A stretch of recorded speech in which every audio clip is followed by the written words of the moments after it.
சாமி எனக்கு ஒரு வழி சொல்லுங்க சாமி. என்னம்மா அவன் பிரச்சனை? சாமி வீட்டுல ஒரு முட்டை வைக்க வழி இல்ல சாமி. எல்லா முட்டையும் என் புருஷன் தின்னே காலி பண்ணிடுறான் சாமி. அவ்வளவுதானே அவன் பிரச்சனை.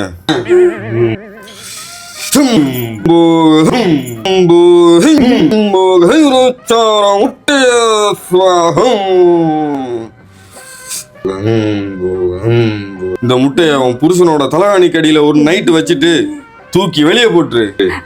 அவன் புருஷன் ஜென்மத்துக்கு முட்டையே சாப்பிட மாட்டான். சாமி நன்றி சாமி, நன்றி சாமி, நன்றி.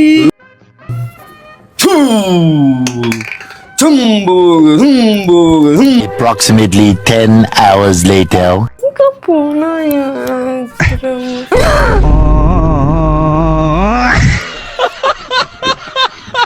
புருஷன் ஜென்மத்துக்கு முட்டையே சாப்பிட மாட்டான்.